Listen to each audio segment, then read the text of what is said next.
on est très très heureux ici, l'équipe du cinéma Le Vincennes, de pouvoir rendre hommage à la revue Positif qui a fêté ses 70 ans. J'ai amené évidemment le dernier numéro, et d'autant plus que derrière il y a les films de Rosie. Voilà. Et donc je vais passer évidemment la parole à Bin et à Michel Simon, Michel Simon qui est le directeur de la publication de Positif. Et par ailleurs, c'est aussi la raison pour laquelle il est là ce soir, qui est, le livre vient d'être réédité. Je sais que dans la salle, il y a aussi nos camarades de 1000 pages qui sont là. Et je suis sûre que vous l'avez à 1000 pages, voilà. Donc Michel Simon, qui est l'auteur de ce livre d'entretien et de réflexion sur l'œuvre de Stanley Kubrick, voilà, qui est tout à fait passionnant et formidable. Je vois que vous en avez aussi une autre édition. Ah, c'est pour la faire dédicacer. Voilà.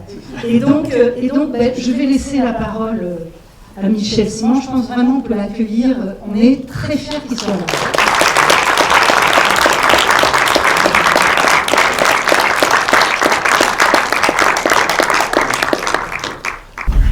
Oui, d'abord, c'est vrai que Stanley Kubrick est un des auteurs que Positif a toujours défendu, y compris dès ses premiers films, en particulier L'Ultime Razzia, The Killing, un film de gangster, un film de hold-up, qui a commencé à le faire connaître. C'est son 3e film, et on n'a pas cessé de l'analyser, de le défendre. Il a été souvent très attaqué. Et évidemment, on est très fiers de cette fidélité à Kubrick, y compris Eyes Wide Shut. Moi, je me rappelle que j'étais invité à Londres pour faire une nouvelle édition de mon livre sur Kubrick. J'étais invité pour voir le film dans sa maison de campagne. Il était mort, évidemment, quelques semaines avant le film était terminé, mais pratiquement, il avait choisi la musique, il n'avait pas simplement placé exactement la musique. Et je me rappelle que j'avais été saisi par ce film, et ensuite, 2 jours après, ils ont invité tous les critiques de toute l'Europe à venir, ce qu'on appelle ça un junket, qui venait du Danemark, d'Espagne, de Russie, etc., pour voir le film. Donc toute la critique internationale. Et je me rappelle le désarroi, mais vraiment total des journalistes devant le film. Ils ne savaient pas quoi en penser, ils ne comprenaient pas du tout ce que Kubrick avait voulu faire. Ça ne coïncidait pas du tout avec ce qu'il faisait d'habitude, et de toute façon, aucun de ses films ne ressemble au précédent. Et donc, ça a été un peu un désarroi, et la critique a été assez mitigée sur ce film, qui est devenu évidemment un classique. Alors, pour le présenter, je voudrais simplement dire une chose, c'est que Kubrick est connu pour avoir travaillé essentiellement toute sa vie sur les genres cinématographiques. Il a fait un film en costume, Spartacus, Armageddon. Il a fait des films d'horreur comme Shining, il a fait des films de guerre comme Le Sentier de la Gloire ou Full Metal Jacket. Il a fait des films d'anticipation comme Clockwork Orange ou bien 2001. Mais ce film-là, il ne ressemblait à aucun autre. Et moi, je pense qu'en fait, il a fait un film de genre, un seul genre, c'est le film d'auteur, comme un Européen, comme un Bergman ou comme un Buñuel. Il a voulu faire un film qu'il n'avait jamais fait, qui n'appartient à aucun genre, mais sauf ce genre qui est le film d'auteur européen, le film de Bergman, les films d'Ophuls. Il adorait Ophuls. Pendant le tournage des Sentiers de la Gloire, il a imposé plusieurs minutes de silence pour la mémoire d'Ophuls, car Max Ophuls venait de mourir, et donc il a arrêté le tournage pour saluer Ophuls. Et d'ailleurs, il y a un rapport entre Ophuls et Kubrick. C'est non seulement des plans séquences magistraux, mais aussi l'intérêt pour la littérature viennoise. Ophuls a tourné La Ronde de Schnitzler, comme Eyes Wide Shut, qui est tiré du nouvelle de Schnitzler, le grand écrivain, le grand dramaturge viennois. Et il a tourné également Liebelheid, d'après Schnitzler, et puis Lettres d'une inconnue, d'après Stefan Zweig. Et Kubrick a pour la première fois adapté un auteur européen. Tous les films de Kubrick sont adaptés d'auteurs anglo-saxons, anglais ou américains, de Thackeray à Arthur Clarke, en passant par Stephen King. tous les romanciers qu'il a adaptés étaient tous des Américains ou des Anglais. Et donc c'est la première fois qu'il adaptait un Européen du continent, austro-hongrois, lui-même était d'origine et juif d'Autriche-Hongrie. Sa famille était venue se réfugier en Amérique.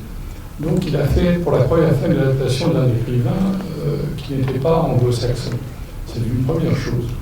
Et la deuxième chose que je voudrais dire avant je ne vais pas déflorer ce film, c'est qu'il a commencé par deux films qu'il a toujours reniés. Surtout le premier, Fear and Desire, et ensuite Killer's Kiss, le baiser du tueur. Il a toujours détesté ces films, qui étaient deux films sur des scénarios originaux, écrits par lui et un camarade. Il les a toujours trouvés prétentieux, mal faits, etc. Et au point d'avoir interdit la circulation du premier, Fear and Desire, qui est un film de guerre. Le deuxième film, Le baiser du tueur, est un film qui se passe à New York. Et c'est une histoire d'amour sur fond de mafia, etc. Et ce film-là, il ne l'aimait pas non plus beaucoup. Enfin, il aimait un peu davantage, mais pas beaucoup. Or, à partir de là, il a décidé qu'il n'avait pas d'imagination et que, dorénavant, il ne ferait qu'adapter des romans. Et donc, il a passé sa vie à adapter des auteurs avant d'adapter finalement Schnitzler. Alors, ce qui est intéressant, c'est que le premier film, Fear and Desire, c'était un film de guerre, raté. Il l'a refait avec Full Metal Jacket, qui est son avant-dernier film. Et Killer's Kiss, le baiser du tueur, qui est le deuxième film, qui est une histoire d'amour qui se passe à New York, eh bien, ça anticipe de façon complètement différente sur ce film que vous allez voir, Eyes Wide Shut, qui est situé à New York. C'est le deuxième film qu'il a fait, qui se situe dans sa ville natale, car il était un grand New-Yorkais. Il était un joueur d'échecs à Greenwich Village. Il était photographe pour Look. Il a fait beaucoup de métiers différents. Et il était également batteur de jazz. Et tout cela, c'était à New York. Et donc, il a reconstitué New York à Londres, comme il le faisait toujours. Il n'a pas tourné à New York. Il a entièrement reconstitué New York à Londres. Et c'est une sorte de repentir par rapport à ces deux premiers films qui lui ont déplu. Il a fait deux films qui sont les deux derniers films de sa carrière, puisque ceci est le 13e film de Kubrick. On sait que le chiffre 13, ça porte malheur, et il est mort, effectivement, quelques jours avant de terminer son film. Un positif, c'est vrai que grâce à Michel, on était toujours au fait de ce qui se passait du côté de Kubrick, donc on était comme ça en attente. Et Eyes Wide Shut c'est un film qui a été annoncé en fait pendant des années avant qu'on puisse le voir. Il y avait des tas de légendes urbaines, etc. Et en plus, Michel était de toute l'équipe évidemment le premier à voir le film.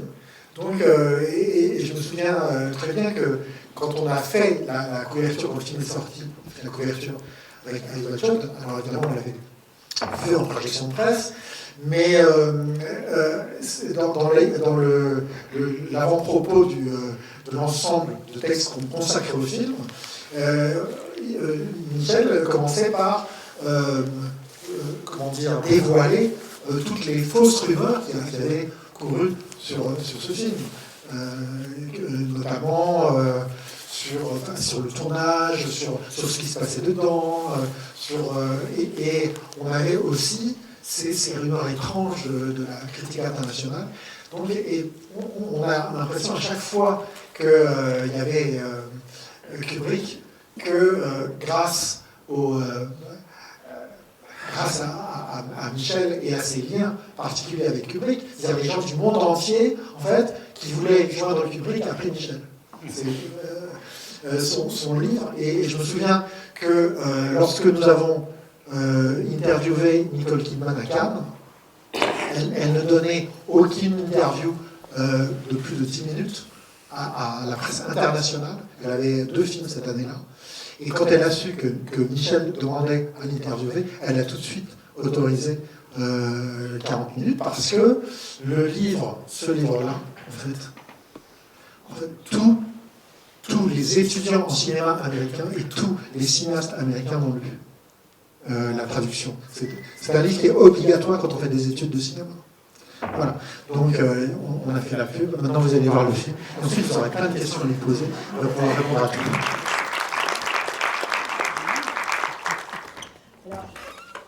J'espère que maintenant, we are awake, il me semble que c'est la phrase exacte que dit Nicole Kidman à Tom Cruise dans la scène finale. Avant peut-être de vous passer la parole, je voudrais peut-être que Michel Simon puisse repartir d'un certain point de vue là où vous nous avez laissé au moment du début de la projection. Vous disiez que vous aviez le sentiment que, au fond, les deux premiers films de Stanley Kubrick, Fear and Desire et Le baiser du tueur, eh bien, deux films qu'il a reniés, ces deux derniers films, c'est-à-dire Full Metal Jacket et le film que nous venons de voir ce soir, Eyes Wide Shut, en sont comme une sorte de réécriture, sachant qu'en même temps, ce sont des adaptations. Et moi, la première question, un petit peu comme ça, pour lancer un petit peu le débat de ce soir, serait ce film, donc, qui est une adaptation, vous l'avez dit, d'un texte, d'une nouvelle de Schnitzler, qui s'appelait en traduction Rien qu'un rêve et qui a été retraduite sous le titre La nouvelle rêvée. Voilà, qui est plus une traduction littérale de son titre allemand. Voilà. Traumnovelle. Voilà. C'est très fidèle d'ailleurs. C'est extrêmement fidèle. Sauf le personnage de Ziegler. Voilà, sauf le personnage de Ziegler. Le personnage de Ziegler, joué par l'acteur, le grand metteur en scène Sidney Pollack, qui manigance tout, qui est une sorte de Deus ex machina qu'on voit au début et à la fin du film, n'existe pas dans le... Alors, mon premier souvenir de cette adaptation, c'est ma première rencontre avec Kubrick en 1972 pour parler d'Orange Mécanique.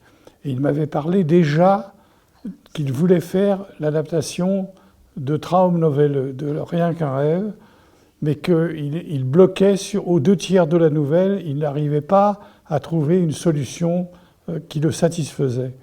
Et donc, il a attendu 25 ans avant de faire ce film que vous avez vu ce soir. C'était un très vieux projet, il avait acheté les droits pour adapter Schnitzler. C'est une première chose. Son épouse, avec qui j'ai souvent parlé, m'a dit même après sa mort que probablement c'était beaucoup mieux qu'il fasse ce film 25 ans plus tard parce que c'est un film d'une très grande maturité. Et c'est vrai que si on regarde l'œuvre de Kubrick, on ne peut pas dire que les personnages féminins soient particulièrement glorifiés ou en tout cas aient une vraie importance dans ses films. Je ne dis pas qu'il n'y a pas de femmes. Bien sûr, il y a Lady Lyndon, par exemple, dans Barry Lyndon, qui est un très beau personnage, mais en tout cas qui n'est pas du tout le personnage principal. Il y a le personnage de Lolita, évidemment, qui est l'autre grand film, non pas sur un couple, mais un couple dysfonctionnel. Mais en dehors de ça, les femmes sont violées, sont de personnages secondaires, et son épouse me disait que probablement il n'aurait pas été capable de faire une adaptation comme il a pu la faire 25 ans plus tard. Ça, c'est une première chose. La deuxième chose qui est évidemment frappante, c'est que vous avez entendu la musique de Shostakovich, qui est une des musiques du film. Shostakovich, ce grand compositeur russe, c'est la suite. Ça s'appelle Jazz Valse Suite. Il y a le mot jazz et le mot valse dans ce morceau de Shostakovich. Or, qu'est-ce que c'est que ce film ? C'est l'adaptation par un Américain à New York d'une intrigue qui se passe à Vienne. Le jazz, c'est la musique de New York, et le valse, c'est la musique de Vienne. Donc c'était très audacieux de transposer de Vienne en 1928, quand la nouvelle a été écrite, la transposer dans le New York d'aujourd'hui. Alors il y a eu plusieurs moutures. Au départ même, c'était Woody Allen qui devait jouer le personnage joué par Tom Cruise. Bon, très vite, il a abandonné cette idée. Il a choisi Tom Cruise et Nicole Kidman, car Kubrick était un grand professionnel, évidemment un grand artiste, mais c'était aussi un homme d'affaires et surtout un showman. Il avait le sens, comme les grands metteurs en scène de Hollywood, de sens du public. Il fallait attirer les gens dans la salle. Il fallait voir Jack Nicholson pour Shining. Il fallait avoir Tom Cruise et Nicole Kidman. Et je pense que le fait d'avoir pris ce couple qui était déjà en crise, ça a accentué évidemment. Il a passé plus d'un an avec eux. Le tournage a duré 14 mois, je crois. Et très long tournage. Ils étaient présents quasiment tout le temps. Et c'était un couple qui était en crise. Et je crois qu'il a utilisé cette crise pour évidemment faire ce film, où on voit très bien que le personnage de Nicole Kidman, probablement, je ne veux pas être méchant pour Tom Cruise, comme dans la vie, était une femme beaucoup plus cérébrale, beaucoup plus intelligente, beaucoup plus volontaire que Tom Cruise. Et donc, il a utilisé évidemment ce déséquilibre dans le couple pour montrer ce film où, évidemment, la femme, c'est un film très féministe, c'est un film vraiment où le personnage féminin, ne serait-ce que la façon dont elle pousse Tom Cruise dans ses retranchements, son mari dans ses retranchements, c'est quelqu'un qui est supérieur vraiment à cet homme.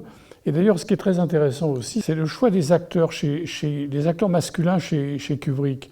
Il ne joue jamais sur le réalisme psychologique. Les interprètes masculins de Kubrick, c'est soit des gens extrovertis, grimaçants, bigger than life, comme Malcolm McDowell, par exemple, dans Orange Mécanique, ou bien le personnage de Jack Nicholson dans Shining, soit au contraire des acteurs qui ont une sorte de visage assez passif, non expressif, comme Tom Cruise dans ce film, comme par exemple également les personnages de Full Metal Jacket, comme les personnages de 2001, l'Odyssée de l'espace. Donc c'est soit l'hyper-expressivité, soit au contraire une forme de neutralité. Et il n'y a pas d'intermédiaire, il n'y a pas d'acteur vraiment qui joue psychologique, comme dans la plupart des films au cinéma, et en particulier dans le cinéma américain. Des acteurs comme Cary Grant, comme Clark Gable, etc. Tous ces acteurs qui sont plutôt dans un registre réaliste. Je voudrais que, en fait, tu nous en dises un peu plus sur la façon de travailler de Kubrick. Parce qu'il y a des mythes. On dit que Kubrick était tyrannique, on dit que Kubrick avait des exigences démesurées sur ses tournages, on dit qu'il était maniaque. Enfin, il y a une sorte de légende que lui-même, comme il a donné relativement peu d'interviews, a peu contribué à démentir finalement. Alors, je crois que c'est une légende qui est fausse. C'est-à-dire que les grands acteurs qui ont tourné avec Kubrick, que ce soit Kirk Douglas, que ce soit Nicholson, que ce soit Nicole Kidman et Tom Cruise, Malcolm McDowell, je ne les ai jamais entendus parler de Kubrick comme un tyran, pas du tout.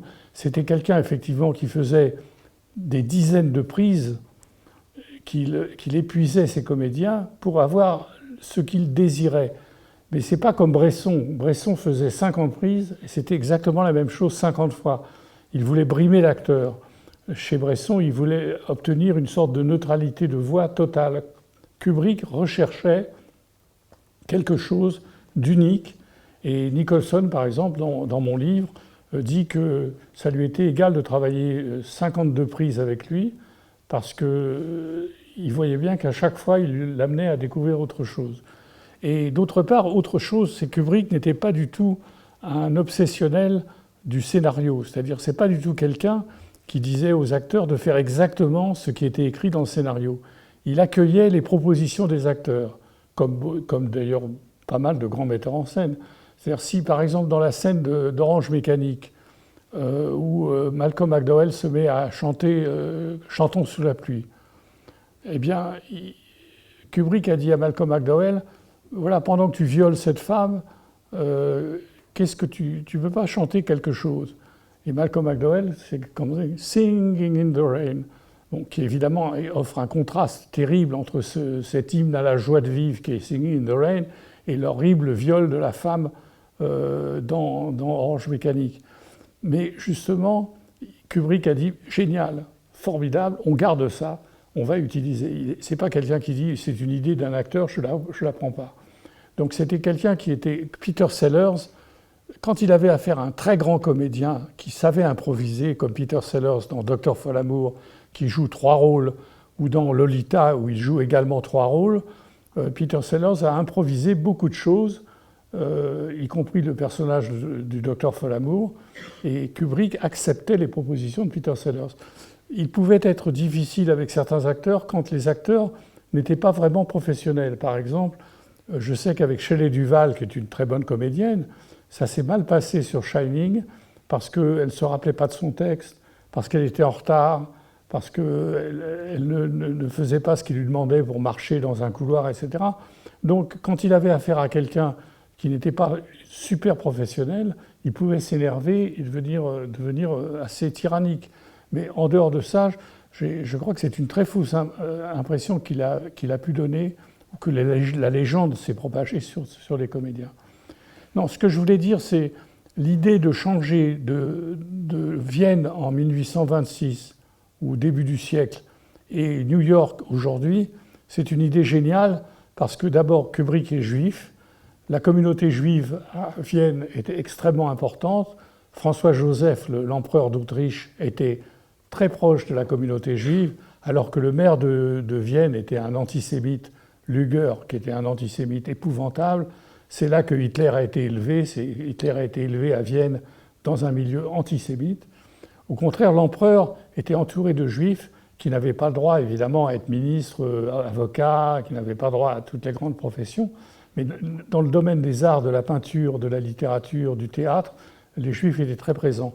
Et c'était une ville cosmopolite. C'était l'Empire austro-hongrois. Il y avait des Tchèques, il y avait des Hongrois, il y avait des Allemands, il y avait des Autrichiens, évidemment. Et ça ressemble beaucoup à New York. New York est aussi une ville cosmopolite où toutes les religions, toutes les langues sont parlées. Et donc cette idée de retrouver dans New York le Vienne de 1926 est une idée absolument formidable et qui fonctionne très bien. D'ailleurs, le petit groupe de voyous homophobes qui s'en prennent à Tom Cruise, ça peut être comme une sorte de transposition de ce qu'aurait pu être l'antisémitisme dans la Vienne. D'ailleurs, on retrouve des thèmes de Kubrick, par exemple la scène, effectivement, des gens qui le traitent de pédé dans la rue. On pense aux Droogs de Orange Mécanique. Donc, tout cela est assez magistral. Alors, ce qu'il y a de nouveau, je pense, dans Eyes Wide Shut par rapport aux films de Kubrick, c'est que c'est un film sur le couple. C'est un film sur des gens, un médecin de New York, sa femme, ils sont mariés depuis 10 ans, ils ont une petite fille de 7 ans. C'est une histoire, au fond, assez banale. Ce n'est pas du tout les grands sujets que Kubrick a pu traiter. Donc ça, c'est nouveau. Deuxièmement, de faire un film sur le couple, c'est aussi quelque chose qu'on n'a jamais vu dans un film de Kubrick, un couple qui est vraiment analysé, etc. Avec, curieusement, tous les films de Kubrick sont très pessimistes. Ils se terminent tous très mal. Ils se terminent dans la tragédie, dans la guerre atomique, dans les exécutions des soldats des Sentiers de la Gloire, dans la folie de Jack Nicholson dans Shining, dans Full Metal Jacket. Enfin, tous les films de Kubrick se terminent avec un pessimisme total, sauf « fuck », qui est le dernier mot de ce film. « Allons baiser », comme si Kubrick, juste avant de mourir, était réconcilié avec la vie. C'est ça qui est assez bouleversant quand on voit cette dernière phrase.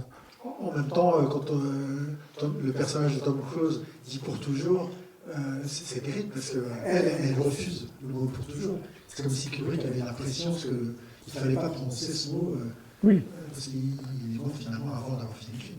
Oui, absolument.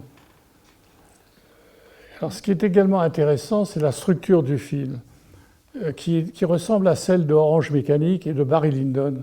C'est-à-dire la première partie, il rencontre quand sa femme lui révèle qu'elle a voulu le tromper avec un bel officier dans une île aux dernières vacances d'été et le tromper avec lui, avec cet officier.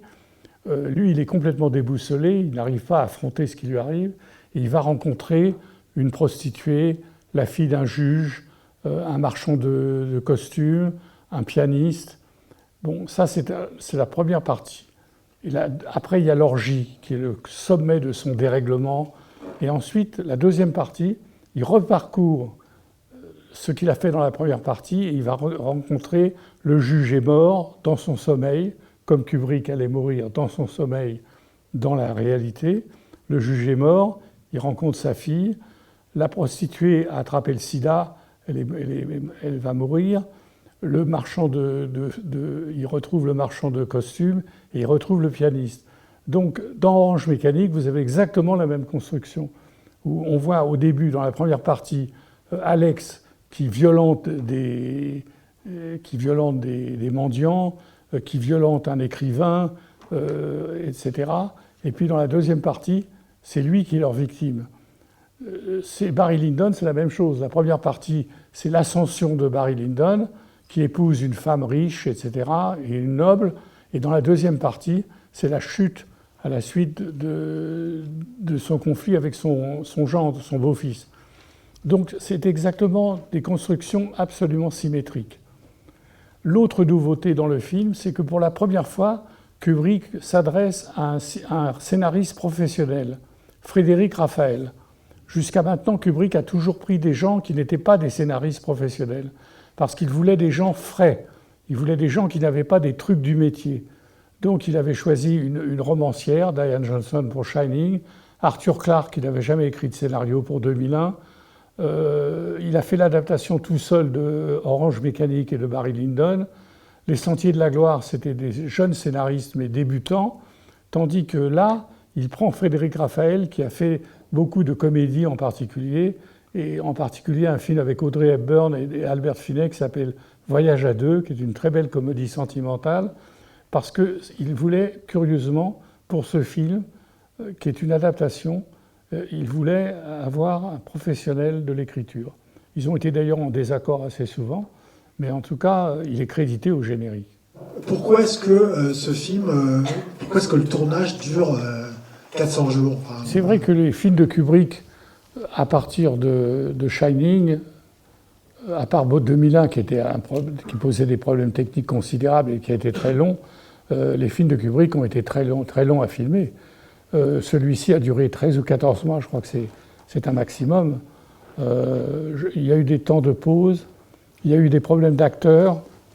Il y a Harvey Keitel qui a quitté le tournage, on n'a jamais su pourquoi, s'il a été viré ou si c'est lui-même qui est parti. Il a été remplacé par Sidney Pollack. Jennifer Jason Leigh, qui jouait la fille du juge, a été remplacée par Richardson. Voilà, par Richardson. Donc il y a eu 2 changements d'acteurs importants. Et puis tout simplement, il y a le perfectionnisme de Kubrick qui était considérable. Alors ce qui est intéressant aussi, la façon dont Kubrick travaille, c'est que par exemple les scènes en noir et blanc de copulation entre Nicole Kidman et le bel officier qu'elle voit dans ses souvenirs, eh bien, ça a été tourné par un metteur en scène il a isolé Nicole Kidman et ce garçon dans une île, uniquement un chef opérateur. Je crois même qu'il n'y avait pas de metteur en scène. Il y avait un chef opérateur, il y avait Kubrick, et les 2 qui faisaient de l'amour pour de vrai, sauf pénétration. Il n'y a pas eu pénétration, mais il y a eu des séquences érotiques incroyables entre ces 2 personnages. Mais vous imaginez la tête de Tom Cruise, qui savait que sa femme était partie pendant 1 semaine pour tourner des scènes érotiques. C'est terrible, je veux dire. Déjà un couple qui n'allait pas bien. Donc, et Nicole Kidman a été tout à fait acceptée sans aucun problème. Oui. Mais ça, c'est très, très peu connu. C'est une histoire très, très peu connue. Sur l'atmosphère du film, parce que c'est dans un rêve, c'est la nouvelle rêvée. C'est l'un des films qui pourrait être le plus réaliste de Kubrick, et c'est l'un des films qui a l'ambiance la plus onirique, d'une certaine manière. Comment est-ce que, à ton avis, est-ce qu'il obtient ça? C'est-à-dire le New York est un New York qui est à la fois hyper réaliste et à la fois complètement stylisé. Oui, il ressemble un peu le New York de Fritz Lang dans La femme au portrait, un émigré aussi viennois qui était venu travailler aux États-Unis et qui avait recréé dans La femme au portrait, avec Edward G. Robinson et John Bennett, un New York qui était pratiquement désert, avec des vitrines, etc. Donc un peu comme Kubrick. Alors tu me demandes un secret, moi je ne suis pas Kubrick. Non, mais là, comment est-ce qu'il envisageait le réalisme? Enfin, il n'est pas réaliste, je pense. Je pense que Kubrick était un homme, d'abord, je pense que ce qui est très important dans ce film, comme dans tous ses films, c'est la perte de contrôle. C'est-à-dire, il était freudien. D'abord, c'était un grand admirateur de Freud. Et d'ailleurs, Freud avait écrit à Schnitzer une très belle lettre où Freud disait à Schnitzer « Je me retrouve totalement en vous et je n'ai jamais voulu vous rencontrer parce que j'aurais l'impression de rencontrer mon double. » Et parce que Schnitzer, comme Freud, était lui aussi freudien, comme Kubrick était freudien, il pensait que l'être humain, évidemment, il y a une part de rationalité, mais il y a une part d'inconscient, et que les pulsions finissent par dominer la personne. Nous sommes victimes de nos pulsions. Et si les pulsions sont plus fortes que la raison et la violence, ou la raison et l'irrationnel sont les deux composantes de l'homme. Mais si l'homme cède à l'irrationnel, ça entraîne des guerres mondiales, ça entraîne... D'ailleurs, Freud a écrit un livre entier sur la fin de la civilisation qui était vraiment une analyse de la société comme un être humain. C'est-à-dire la société va vers l'autodestruction. On est en train de voir ça en Ukraine, n'est-ce pas? Donc, qu'est-ce qui fait que l'être humain peut finir par être dominé par ses passions? Et ça, Kubrick le montre dans tous ses films. Sauf que dans ce film-ci, il le montre dans un couple normal. Mais c'est la même chose, c'est le même sujet. C'est-à-dire, Tom Cruise, à partir du moment où sa femme lui révèle ses pulsions, lui-même perd la boule. Il perd littéralement la boule. Il commence à errer dans la ville jusqu'à cette orgie qui est un peu le sommet dramatique du film, avant la deuxième partie. Moi, j'ai une petite question un peu qui rebondit sur ce que vous venez de dire et justement sur la question de Bean, c'est-à-dire comment est-ce que le travail, en particulier dans ce film, le travail de mise en scène et surtout, je voudrais vous entendre un petit peu sur le travail de la photographie, de la lumière, des couleurs. On a l'impression presque que ce qui pourrait être, je ne sais pas comment on va l'appeler, cette ville, ce couple, cette ville que nous connaissons, à travers le cinéma au moins, ce couple tout à fait, on va dire, banal. Et moi j'ai l'impression, en ayant revu le film, que c'est la lumière et les couleurs qui petit à petit vont comme... je ne vais pas dire contaminés, mais en tout cas qui vont presque se saisir de l'image et la métamorphoser. Et je pense en particulier, alors peut-être on reviendra sur le rouge, mais en revoyant le film, ce qui m'a le plus frappé, c'est le bleu. Ce sont cette espèce de comment dirais-je, par exemple, quand Nicole Kidman... dans cette scène géniale, dit à Tom Cruise, mais t'en es encore là après 3000, je ne sais combien d'années d'évolution, etc. Derrière elle, il y a la vitre, et on a ce bleu qu'on va retrouver presque pendant tout le film. Par exemple, des moments quand il revient dans l'appartement, c'est un peu un bleu nuit, et c'est vrai que moi, ça me faisait même penser, et je voudrais aussi vous entendre parler là-dessus, ça m'a amené des réminiscences, à la fois des copies teintées du cinéma muet, au fond, comme s'il y avait comme ça quelque chose d'une teinte qui serait peut-être celle de l'onirisme ou de l'inconscient. Ça ramène au noir et blanc aussi des scènes fantasmées. Voilà. Qui fait l'amour. Et puis aussi parce que c'est un film que j'ai revu récemment dans une très belle copie à Locarno. Ça m'a également fait penser à Tout ce que le ciel permet de Douglas Sirk, où il y a aussi comme ça une manière de travailler la couleur sur une histoire d'amour qui, en même, quand on regarde bien le film, est complètement fantastique, j'ai envie de dire. Oui, alors qu'on est ça rejoint ce que disait Bill. L'onirisme, l'onirisme. C'est vrai que moi, alors chacun a sa perception des couleurs différentes. Moi, le film me marque plus par le rouge et le noir. C'est-à-dire, je pense qu'il y a beaucoup de... La présence du rouge est très importante. Le costume du grand prêtre dans l'orgie, une cape rouge. Il y a des plans au fond du plan où c'est du rouge qui domine. Et le noir qui englobe aussi, qui occupe l'essentiel du film. C'est un film nocturne. Alors, c'est vrai qu'il y a un côté onirique dans le film. Il y avait deux films qui étaient un peu oniriques. C'était 2001, l'Odyssée de l'espace, et Shining, qui sont des films fantastiques. Et donc le film, ici, a une tonalité fantastique, tout en restant en même temps la vie d'un couple, évidemment.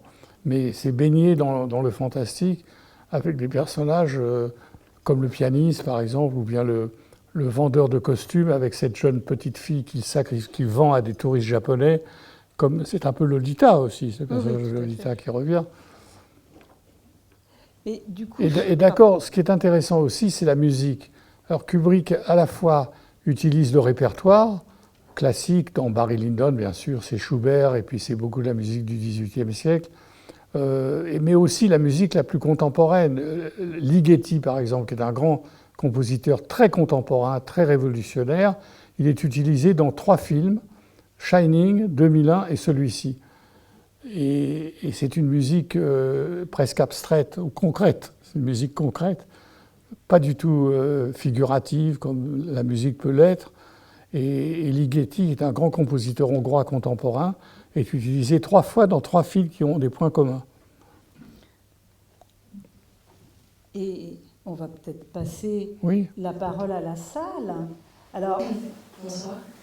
C'est la première fois que je vois ce film et j'ai été aussi impressionnée par les couleurs, comme le bleu que vous avez évoqué, qui m'évoque aussi un peu le cinéma muet et l'esprit assez onirique de tout ce film au final.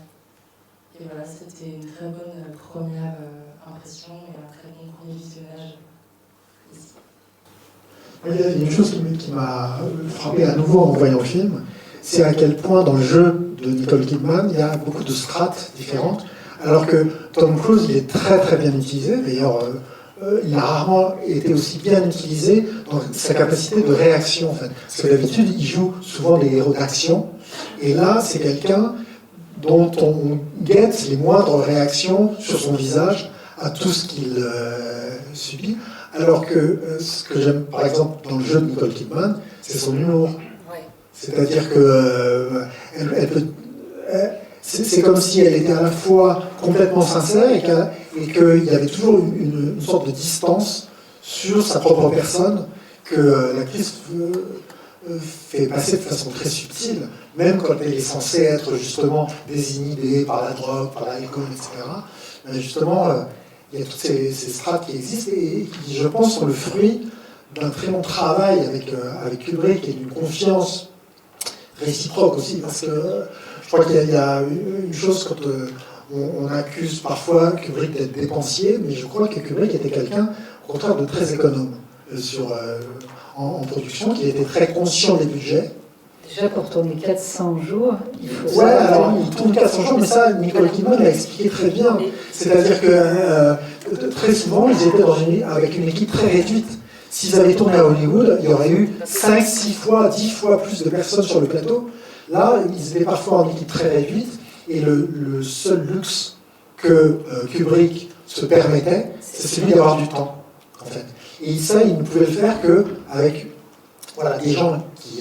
étaient vraiment qui étaient acquis à la cause du film, qui pouvaient aussi solliciter pour apporter leur création à la mise en scène, puisque c'était quelqu'un, comme tu disais, qui acceptait beaucoup les propositions. Après, il tranchait, c'est lui qui tranchait, évidemment, toujours. Il était très exigeant avec les gens, justement, parce qu'il n'aimait pas les gens paresseux. Ce n'est pas uniquement qu'il voulait des gens professionnels, il voulait des gens qui apportent leur création au film. Et ça, je crois que pour ça, il avait besoin de travailler presque en famille, Je crois que c'est comme ça aussi qu'il écrivait, qu'il faisait son montage chez lui. Enfin, C'était un metteur en scène total. C'est-à-dire, il ne faut pas oublier que Kubrick, pendant 6 ou 7 ans, au début de sa carrière, a été photographe pour Look. C'était un très très bon photographe de reportage. Il connaissait la lumière, des éclairages, etc. Et par exemple, Sidney Pollack m'a raconté que pendant le tournage de Shining, de Eyes Wide Shut, ils ont fait une interruption à un moment à 3h de l'après-midi pour faire une pause. Et ils sont sortis au bout de 20 minutes du plateau et reviennent au bout de 20 minutes. Et le chef opérateur, très bon chef opérateur, dit « Bon, ben, on reprend la scène ». Et Pollack dit « Oui, bah oui, d'accord ». Et Kubrick dit « Non, la lumière a changé ». Et ni le chef opérateur, ni Pollack, qui est pourtant un grand metteur en scène, n'avaient remarqué le changement de lumière. Il y avait dans un coin du plateau, je crois. Oui, Kubrick avait remarqué, donc ils ont pris le pose-mètre, ils ont regardé la lumière, il y avait effectivement une différence. C'est-à-dire qu'ils connaissaient mieux la photo que tous ces chefs opérateurs. Et d'ailleurs, John Alcott, qui a fait la photo de Barry Lyndon, qui est tout de même une grande photographie, a dit « Ce qui est merveilleux avec Kubrick, c'est que j'apprenais tous les jours quelque chose, et en plus, il me payait. » Et donc c'est quelqu'un qui était son propre monteur, qui écrivait ses scénarios seul ou avec des scénaristes. Contrairement à part Godard, qui était un très bon technicien, les gens de la Nouvelle Vague se reposaient entièrement sur les techniciens. Tandis que Kubrick était vraiment... D'ailleurs, c'est presque un cinéaste de la Nouvelle Vague. Killer's Kiss, le baiser du tueur, a été tourné 4 ans avant À bout de souffle, dans les rues de New York, par Kubrick, qui a fait le montage, la photographie, la prise de son, la mise en scène. Il a tout fait. C'était vraiment l'auteur complet de son film, 4 ans avant la Nouvelle Vague. Oui, bonsoir et merci. Je voulais juste essayer de dire qu'il y a dans ce film une part de réalité, mais sans doute une grande part de fantasme. Et ce qui est intéressant, c'est qu'au début du film, en fait, avant que Nicole Kidman et son mari partent à la soirée, on voit Nicole Kidman qui se dénude exactement de la même façon que toutes les femmes qui sont présentes pendant la cérémonie. Et donc finalement, il y a une sorte de mise en miroir, et peut-être que c'est elle qui se démultiplie dans toutes ces femmes, parce que justement, les corps, en plus, sont des corps extrêmement longilignes, et qui sont des corps qui finalement pourraient peut-être être celui de sa femme tout au long du film. D'autant plus qu'elle raconte un rêve. Oui, elle raconte un rêve. Une vraie lecture de cette scène-là. Oui, puis on se demande si même ce qu'il voit, ça n'est pas ces fantasmes qui justement se déploient. On peut se poser la question, en tout cas, où est la réalité, où est le fantasme. Si on regarde tous les films de Kubrick, il y a pratiquement dans chaque film une scène dans les toilettes. Dans 2001, dans Shining, dans Full Metal Jacket, il y a des scènes de toilettes. Et là, au début, on voit Nicole Kidman en train d'uriner. Même, il y a une plaisanterie dans 2001 sur les zéro gravité des toilettes. C'est des obsessions kubrickiennes. Toujours des toilettes dans tous ces films. C'est très frappant. Dans Barry Lyndon, il y a une scène de toilettes aussi, de salle de bain. Bonsoir. Merci pour cette projection et cette rencontre. Alors, je vais remarquer un petit détail, c'est que quand le personnage de Tom Cruise va dans l'appartement de la femme où son père est mort, en fait, la première fois qu'il va dans le couloir, dans la chambre, il y a des objets posés sur les tables. Et après, quand on revoit le même endroit après, les objets ne sont pas vraiment au même endroit. Mais je ne sais pas si c'est quelque chose qui se passe pendant tout le film, que le décor change en fait, au fur et à mesure du film tout seul. Est-ce que vous avez des précisions là-dessus, parce que j'ai remarqué ça et ça m'a intrigué. Je pense que Kubrick, il était à la fois obsessionnel et en même temps, il était très... il avait une sens de la hiérarchie, de ce qui était important et moins important. Et je crois que si, pour augmenter l'impact d'un cadre, par exemple, avec un mouvement de caméra, s'il fallait changer des accessoires ou de place, etc., pour que le plan soit plus intéressant, même s'il n'était pas raccord, il était tout à fait prêt à le faire. C'était pas... voilà. Quand on parlait du réalisme, justement, le réalisme de Kubrick, c'est pas être raccord, c'est pas être authentique, c'est pas que les acteurs jouent de façon naturelle, puisque je sais plus quel acteur, l'un des trois, sur Eyes Wide Shut, disait, mais Kubrick, il voulait pas que je sois plus juste, il voulait que je sois plus intéressant. Je crois que c'est aussi que la deuxième fois qu'on revient dans cet appartement, comme vous l'avez dit, Michel Simon, le film, en fait, on pourrait presque dire que les deux parties du film, elles sont comme en miroir. Et que, en fait, la deuxième partie, c'est tout le temps presque une distorsion de la première, hein, avec quelque chose qui a à voir aussi avec la disparition et la mort.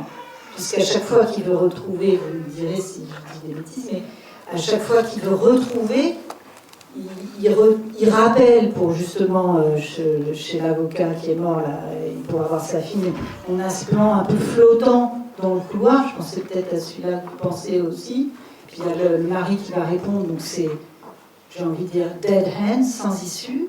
Ensuite, il veut retourner voir la jeune fille qui se prostitue, elle n'est pas là, elle est sida, etc. Et du coup, il me semble, peut-être dans ce que vous dites, ce que vous avez vu, c'est aussi comment est-ce que la manière de filmer, le décor, la lumière, donc la mise en scène, en fait que quand nous revisitons les lieux que nous avons vus une première fois, ils sont changés. Un peu aussi, comme dans un rêve, il peut nous arriver d'habiter des lieux que nous... ni tout à fait la même, ni tout à fait une autre, c'est-à-dire quelque chose d'à la fois qui nous semble familier et pourtant étranger.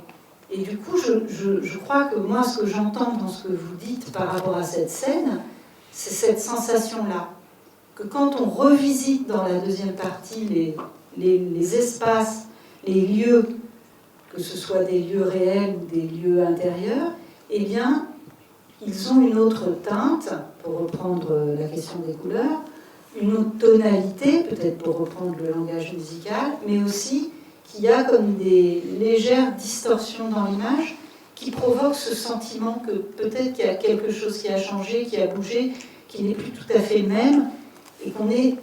Voilà. Et moi, je trouve que votre remarque, elle dit quelque chose, quoi, du film. Là, c'est le film, je pense, le plus expressionniste de Kubrick, dans la mesure où tout ce qu'on voit, en fait, est le reflet de ce qui se passe à l'intérieur des personnages qui sont à l'écran. Donc, le cadre, le décor, la lumière, les mouvements de caméra sont la projection de ça. Et quand il y a un couple, ben, c'est la projection de ce couple qui est uni, parfois uni à l'image, comme à la fin, mais très souvent séparés, c'est-à-dire chacun son cadre. Et sur la notion de déjà-vu, puisque effectivement il y a une revisitation de tous les mêmes décors dans la deuxième partie que dans la première, cette notion de déjà-vu qu'on a tous éprouvé, qu'on éprouve tout le temps, qui est une sorte d'hallucination aussi. Je crois que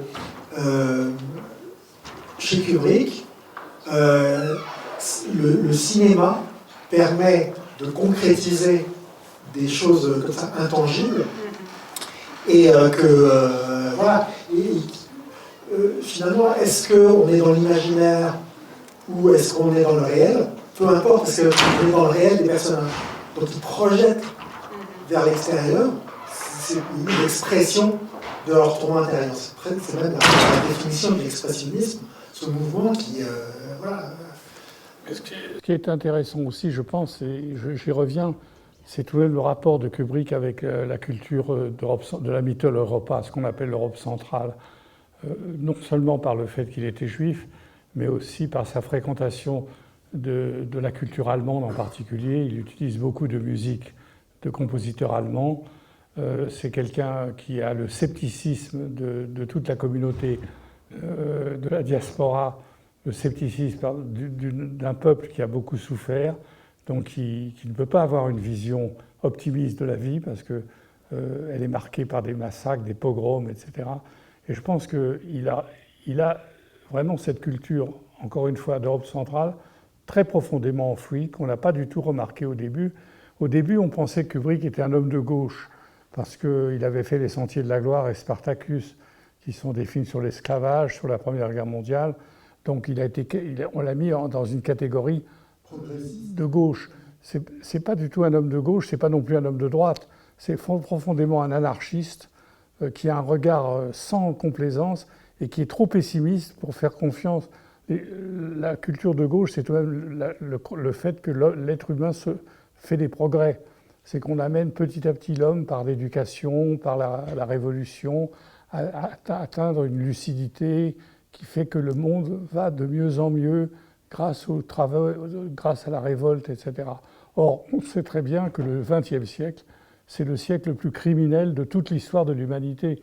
Il n'y a jamais eu autant de dizaines de millions de morts par le nazisme, par le communisme, par Mao Tse-tung, etc., par Hitler, par Mussolini, par toutes les dictatures. On le voit en ce moment encore. Donc Kubrick ne pouvait pas acheter un optimisme béat. Et c'est pour ça que les gens ont beaucoup de mal à le situer, parce que c'est avant tout un électron libre qui a une grande expérience de la vie, un philosophe, et encore une fois qui est nourri de toute cette culture de l'Europe centrale qu'il aborde pour la première fois dans un film, avec ce film-ci. Et moi, ce que je trouve intéressant, pour rebondir sur un mot très important, je pense qui correspond à Eyes Wide Shut, c'est le mot de scepticisme. C'est-à-dire que les gens n'en croient pas à leurs yeux, enfin, les yeux grands fermés. Et il y a quelque chose que moi, j'ai beau me dire, la prochaine fois que je vois le film, je vais faire très très attention. Le personnage de la femme morte. Est-ce que c'est Mandy? Est-ce que Mandy c'est Amanda? Est-ce que c'est elle qui qui se sacrifie lors de l'orgie, etc. C'est peut-être bien que oui, peut-être bien que non. À un moment, le personnage de Ziegler dit c'est peut-être elle, oui, et si c'était elle? Mais on reste sceptique vis-à-vis des apparences. C'est un film sur lequel Kubrick, il a l'air de nous dire ne vous fiez pas aux apparences. Je suis sceptique aussi, pas uniquement sur la condition humaine, etc., mais aussi sur la condition du cinéma et des images. Les images que je filme, que je vous montre, les images de ce couple star qui fait la une des magazines, et je vais vous montrer peut-être ce qu'il y a derrière. Voilà. Et donc, en cela, je pense Ils ont d'ailleurs divorcé quasiment juste après la fin du tournage. Je me permets de rebondir sur les aspects politiques. On en a beaucoup parlé de psychanalyse et c'est au centre du film. Mais je pense qu'il y a aussi de la sociologie dans ce film, puisque dans un plan, lorsqu'il est avec la prostituée dans son appartement, d'ailleurs on voit un orage, introduction à la sociologie, alors ça m'a fait penser à ça. Mais c'est vrai qu'en fait, il y a quand même dans ce film une description des rapports de classe qui est quand même très dure, quoi. C'est-à-dire que c'est que des bourgeois ou des très très grands bourgeois qui achètent le consentement des autres personnes. Et Tom Cruise passe son temps à distribuer des billets, quoi. Et de façon plus marrante, je trouve que c'est fou ce qu'on peut obtenir avec une carte de docteur aux États-Unis. Il y a une question du statut social, je crois que quelque part, il montre sa carte et c'est bon, quoi. Voilà, je trouvais que c'était intéressant aussi d'avoir une lecture sociologique. Je crois que c'est aussi un film sur la transgression. Et effectivement, Tom Cruise, quand il est déstabilisé, il a besoin de repères. Ses repères, c'est quoi? C'est sa carte de médecin, c'est le fait qu'il a plein de billets dans son portefeuille, et finalement, ça l'avance pas beaucoup, on s'aperçoit. C'est-à-dire que ça lui permet d'obtenir des choses, mais qui vont le mettre dans une situation encore plus difficile que s'il les avait pas obtenues. C'est-à-dire, s'il n'avait pas pu réveiller le type qui loue des costumes et lui donner $200, eh ben, il n'aurait pas vécu ces choses horribles qui lui arrivent après. Donc à chaque fois, c'est aussi une chose qu'il faut bien appeler l'ironie kubrickienne. C'est un grand ironisme, quoi. Et ce qui revient, enfin, c'est un auteur comique. Oui, mais il y a même de la comédie dans 2001 aussi. Mais dans presque tous ces films. Oui, bien sûr. Ajouter de nouvelles. Il y a cette scène aussi dans la grande réception chez Hitler au début, qui dure 18 minutes, qui fait écho à l'orgie qui dure 18 minutes aussi, qui sont deux grandes scènes de foule. Et il y a ces deux femmes qui entourent Tom Cruise, qui le séduisent, etc., et qui lui disent « on va t'emmener jusqu'au bord de l'arc-en-ciel quand il va retomber ». Et d'ailleurs, c'est une citation évidemment du magicien d'Oz. Et c'est pour ça que le loueur de costume s'appelle l'arc-en-ciel. Et qu'il faut passer par une sorte de sas de prison là, pour... non, mais il y a comme ça des tas de petits indices visuels. Je veux dire, ce scepticisme, cette ironie, ces effets miroirs, évidemment, c'est aussi l'attention au moindre détail. Quand on tourne à New York, on s'adapte aux rues de New York. Quand on fait fabriquer une rue de New York, alors Kubrick, il avait fait fabriquer en fait une maquette de à peu près 30 cm avec lequel, des décors principaux dans lesquels il se promenait avec son viseur pour ce mouvement de caméra. Et ça, c'est vraiment, quand vous faites ça, et que tous les extérieurs, quasiment tous les extérieurs, c'est ça, c'est que, en fait, chaque élément, chaque détail a été voulu. Donc, a été voulu, de préférence, un autre détail, telle couleur, telle enseigne, etc. Donc, c'est vraiment un film monde. Quand je disais expressionnisme, on apprend à un moment donné, parce qu'il faut aussi satisfaire un peu le spectateur, et je crois que c'est pour ça qu'il n'était pas content des adaptations précédentes depuis 30 ans de Trame Nouvelle, c'est que la nouvelle, elle est très fidèle, mais elle a cette chose que n'a pas Eyes Wide Shut, c'est-à-dire que rien n'est jamais expliqué. Et le personnage de Ziegler, il permet d'avoir cette deuxième scène, la scène du billard, où en fait, si on veut... Le billard est rouge. Oui. Alors que le billard, le tapis de billard, c'est vert en principe. Là, c'est rouge. Mais cette scène, elle permet, dramaturgiquement parlant, que tout puisse être expliqué. Je pense qu'on va peut-être arrêter pour ce soir. C'est un film, je crois en fait, est-ce que vous avez envie qu'on le remontre? Moi, j'ai presque envie qu'on le revoie, finalement. Donc, Jean-Fabrice, qui est le programmateur du cinéma, s'effondre derrière les fauteuils. Mais effectivement, je pense qu'on aura peut-être l'occasion, dans les années qui viennent, de le remontrer. D'abord parce que je crois que, comme tous les grands films, à chaque fois qu'on les revoit, il y a des choses nouvelles. Vous êtes parti sur la sociologie, on pourrait même partir sur la médecine, d'ailleurs. Mais voilà, sur la musique, bien entendu, vous en avez un petit peu parlé tout à l'heure. Je voudrais qu'on remercie très chaleureusement Michel Simon et